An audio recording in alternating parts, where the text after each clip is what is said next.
Tonight we're taking a look at week number 49 of 2022 and my compensation as a W-2 company driver for Cheeseman LLC out of Fort Recovery, Ohio. Now keep in mind, when I show you these numbers, this is what I get. I drive probably different than you do, so your mileage will vary. In addition to that, I take more home time than many people do. So you could make more or you could make less. But let's talk about it coming up.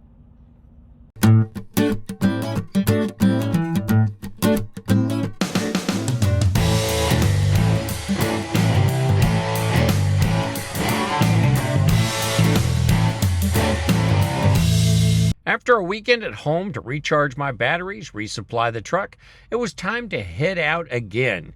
Leaving out home time from the house, I went to Anderson, South Carolina, where I was going to pick up a load of paper towels, which had to go to a Sam's Club in Iowa. When you arrive at a shipper or receiver, you never know what you're going to get. Is it going to be a long load or a short load? Well, this was 36 minutes from the time I backed into the dock to the time I was ready to go.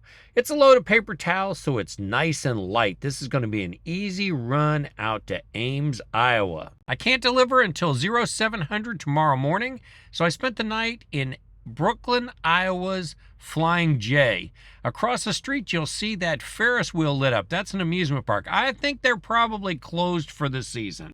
I'd already taken a really good look at this one from Google Street View, and I already knew I had to go around the building and back in. It was good timing on my part because another truck pulled in right after I got docked. I would have had to wait for him if I'd have got there a minute later. There's a familiar trailer. Dispatch set me up with a 3-stop pickup on the way back to Fort Recovery, Ohio. The first stop was a Crown forklift. Crown forklift in Des Moines. The last time I was here, there was a lot of snow on the ground, not just this little bit, and that adds to the fun. Had to get out my nail gun because I'm picking up a forklift. We use wooden blocks to nail the forklifts in place so that they won't move while we're transporting them. We also get paid handling $1 per 1,000 pounds when we're putting the blocks in place, which is really easy to do with an electric nail gun. Even though I've been gone for quite a while, I recognized this next shipper right away. It was easy to find. I knew exactly what dock I needed to be backed into, and it made it a really nice and simple pickup. I'd never been to this third one before, but it looked like I had time to get there before they closed. I found them without any problem. They only had one dock. That made it real easy to decide what dock I needed to back into. They really make some docks about idiot-proof. I mean, it's a straight downhill shot with a wall on either side. You can't miss.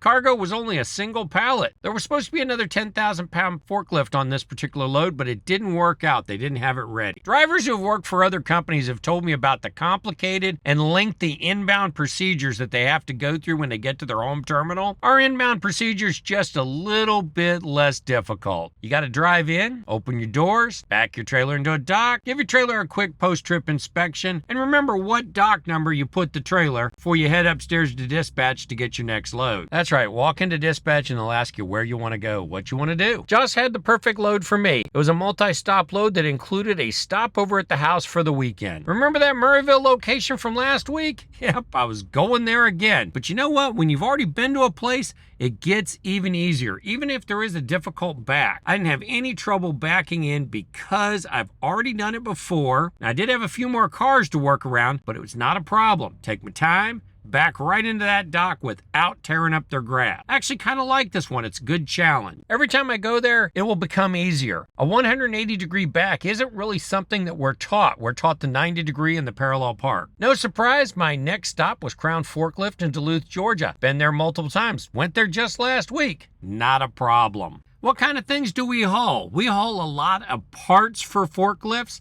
batteries for forklifts, pallet jack, things of that nature that Crown Forklift would deal with. Sometimes those things are so big you wonder how in the world they got them in the truck. Well, this one's laying down. The whole day it went extremely well. Every stop easy to locate, not a single issue.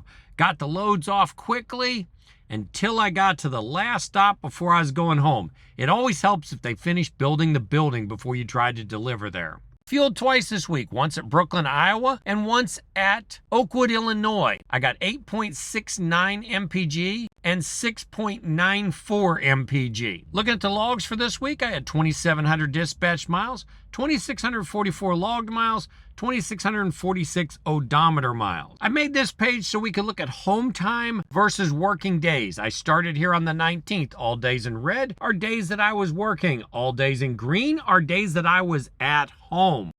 On to the actual pay sheets. This week we're looking at week number 49 of the year 2022. Run number 1 started out at my house in Shadydale, Georgia, went to Anderson, South Carolina, Ames, Iowa, Ames, Iowa to Des Moines, Iowa, Des Moines, Iowa to Waterloo, Iowa, Waterloo, Iowa to East Peoria, Illinois, East Peoria, Illinois to Fort Recovery Terminal. That load paid $1,270 for 1,869 miles. That came out to 68 cents a mile. Load number 2 went from Fort Recovery, Ohio's terminal to Murrayville, Georgia, Murrayville, Georgia to Duluth, Georgia, Duluth to Lithia Springs, Lithia Springs to Peachtree City, Peachtree City to McDonough, McDonough to Locust Grove, and Locust Grove to Shadydale, Georgia. $649.71 for 831 miles. That came to 78.1 cents a mile. Time for the summary page. Let's zoom in on it. We had $100 in empty miles, $1,598 in loaded miles, $28 in handling and securement, $194 in stop pay. Grand total of $19.20 and 62 cents. There's more than CPM to compensation. Let's break it down. 5.2% was empty miles, 1.5% was handling, 83.2% was loaded miles, and 10.1% stop pay. The compensation plan is on the web. It's very easy to locate. Miles get paid differently depending on where they're at. In the terminal zone, they're paid the lowest. In the green area, they're paid a little more. In the red area, they're paid the most. Same with stops. We get paid for stops. We get paid for handling. We get paid for everything that we do. If you find this series to be helpful, be sure to like, subscribe, and follow. I've put chapters in at the bottom, make it easier for you to skip around, to skip the parts you don't want to see, and just check out the parts that you do want to see. But be sure to like, subscribe, and follow. Share it with your friends. This is what you can do. I see too many people tell me that you can't make good money in trucking. I only ran 5 days this week. I normally run 6 days, take a reset. I wasn't able to run 6 days this week because the load that they gave me happened to go down into Georgia and it only could deliver the outlets at certain days of the week. I could not deliver the outlets over the weekend. So went home. Perfect timing, right? Excellent load. Doesn't always work out that way. And make sure you're enjoying every day at work.